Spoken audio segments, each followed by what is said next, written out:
Students, welcome in biology class. अपने पिछले biology के क्लास में अपन ने बात की थी classification of coordinate and non coordinate. उसके बाद अपन ने difference between coordinate and non coordinate बात करते हैं। कोऑर्डिनेटा का वर्गीकरण क्या है, क्लासिफिकेशन ऑफ कोऑर्डिनेटा। तो यहाँ पर कुछ शब्द हैं जिनका प्रत्येक का अर्थ अपने को पता होना चाहिए। अगर अपने को प्रत्येक शब्द का मीनिंग पता होगा तो अपन कंफ्यूज नहीं होंगे, भूलेंगे नहीं और अपने को रटना नहीं पड़ेगा। तो एक बार बात करते हैं वापस कोऑर्डिनेटा के कैरेक्टर्स अपन ने क्या क्या पढ़े थे। तो सबसे पहले अपना कैरेक्टर पढ़ा था नोटोकॉर्ड इज प्रेजेंट, एक छड़नुमा संरचना जो पृष्ठ भाग में पाई जाती है। दूसरा पढ़ा था नर्व कॉर्ड, कोऑर्डिनेटा में डोर्सली पृष्ठभाग में, ट्यूबुलर खोखली, नॉन गैंग्लियोनेटेड कुक्षिका विहीन है।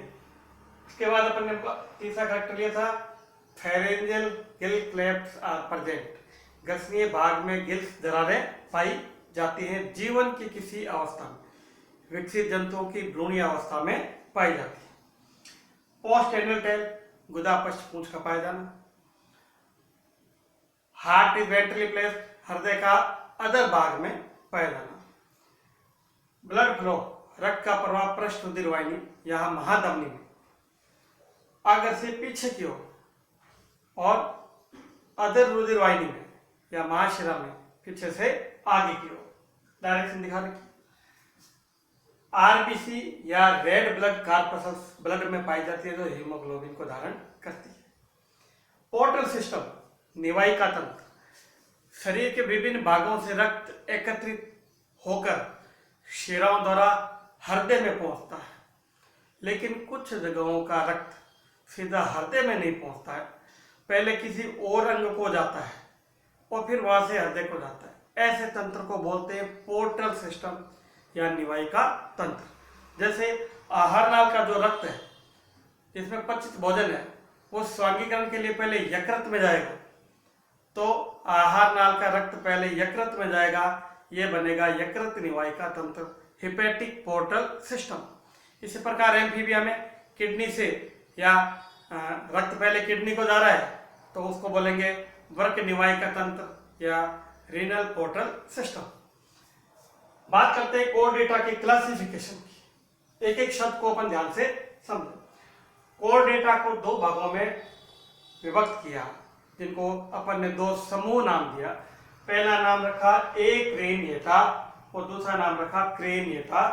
Student crania, CRANIA, crania means है कपाल या क्रेनियम या स्कल, खोपड़ी या ब्रेन बॉक्स। ए का मतलब होता है अनुपस्थित। ऐसे जंतु जिनमें कपाल जैसी संरचना नहीं पाई जा रही, खोपड़ी नहीं पाई जा रही, ब्रेन बॉक्स नहीं पाया जा रहा है, उनको रखा गया एक्रेनिएटा। एटा जहां भी आएगा, मैंने पहले बताया स्टूडेंट, एटा का अर्थ है उपस्थित होना, टू बियर धारण करना, पाया जाना।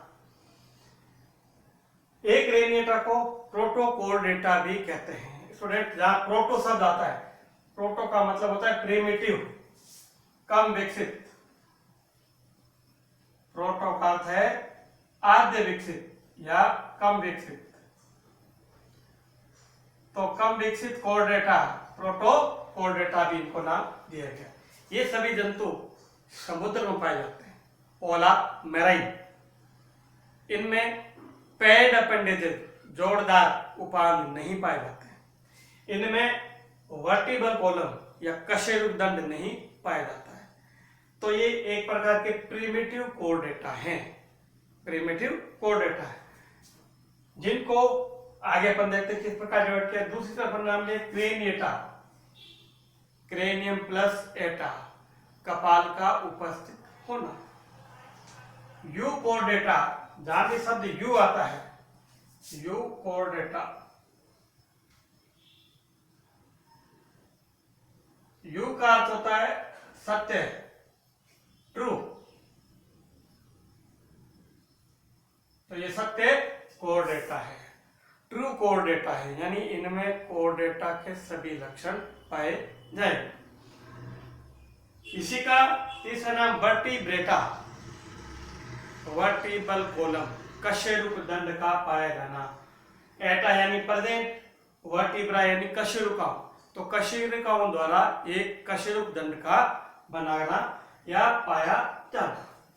तो ये बात हुई दो ग्रुप की, पहला क्रेनेटा, एक क्रेनेटा, दूसरा क्रेनेटा। क्रेनेटा का दूसरा नाम प्रोटोकोर्डेटा और एक क्रेनेटा का दूसरा नाम प्रोटोकोर्डेटा, क्रेनेटा का दूसरा नाम यूरोकोर्डेटा या वर्टिब्रेटा। एक क्रेनेटा को, जो कि एक ग्रुप है, समूह है, दो उप संघ में व्यक्त करते हैं। सब फाइलम, पहला यूरोकोर्डेटा, दूसरा सिफेलोकोर्डेटा। स्टूडेंट, यूरो का मतलब है टेल, इनकी पूंछ में भी नोटोकॉर्ड पाई जाएगी। कॉर्ड यानी नोटोकॉर्ड, एटा यानी प्रेजेंट, तो इनकी पूंछ में भी नोटोकॉर्ड पाई जाएगी, जैसे हार्डमानिया। सिफेलोकोर्डेटा, सिफेलो का अर्थ है हेड, सिर में भी नोटोकॉर्ड पाई जाएगी, जैसे एम्फियोक्सस। क्लियर? यूरो मीन्स पूंछ, कॉर्ड मीन्स नोटोकॉर्ड, एटा यानी पाया जाना, पूंछ में भी नोटोकॉर्ड पाए जाए। देन सिफेलोकोर्डेटा, सिफेलो मीन्स सिर, सिर भाग में भी नोटोकॉर्ड का पाया जाना। अब बात करते हैं क्रेनिएटा की। क्रेनिएटा को दो प्रभाग में डिवाइड किया, एक एगनेथा और दूसरा नेथोस्टोमेटा, या जी साइलेंट है स्टूडेंट। एगनेथा, पहला है एगनेथा,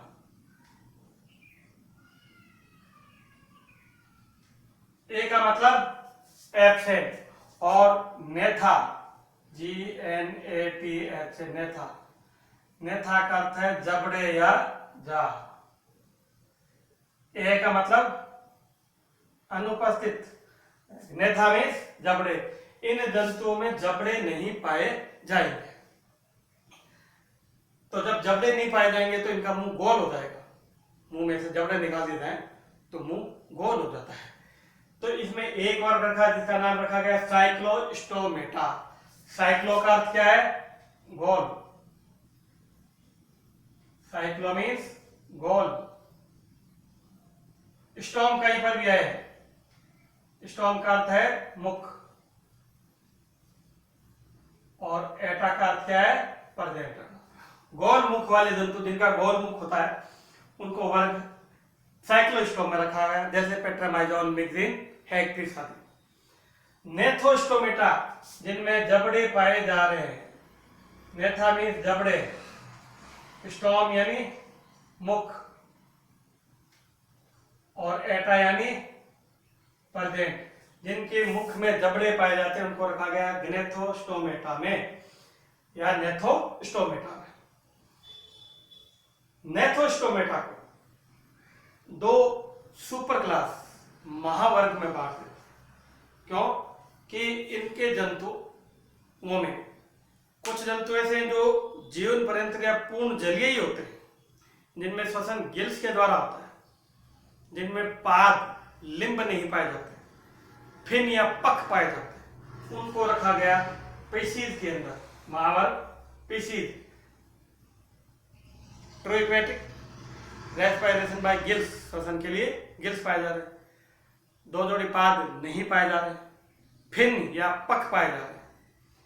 दूसरे टेट्रापोडा, टेट्रा मीन्स चार, पोडा मीन्स पाद,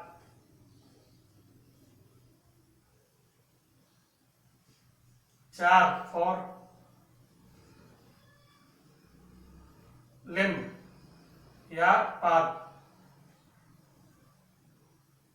दो जोड़ी पाद पाए जा रहे हैं।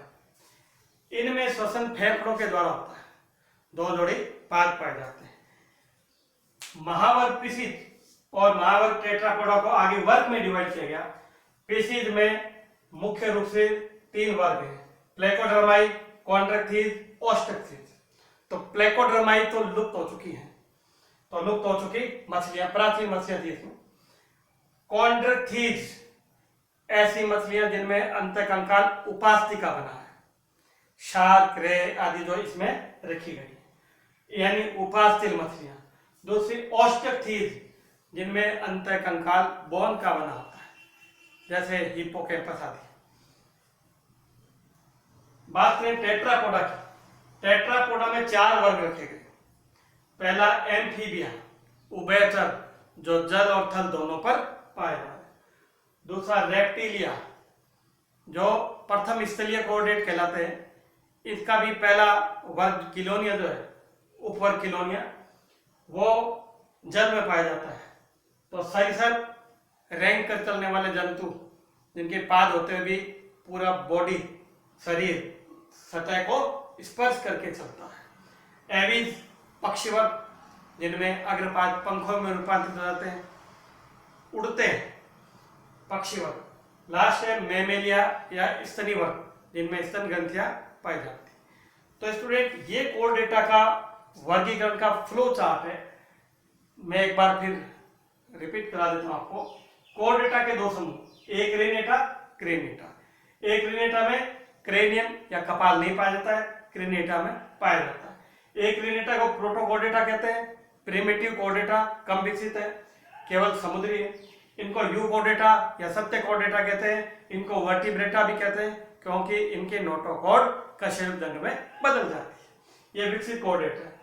प्रोटोकोर्डेटा के 2 उपसंग हैं, यूरोकोर्डेटा, सिफेलोकोर्डेटा। यूरोकोर्डेटा वो जिनके पूंछ में भी नोटोकॉर्ड पाई जाती है। सिफेलोकोर्डेटा वो जिनके सिर में भी नोटोकॉर्ड पाई जाती है, जैसे एम्फियोक्सिस, और यूरोकोर्डेटा जैसे हर्डमान।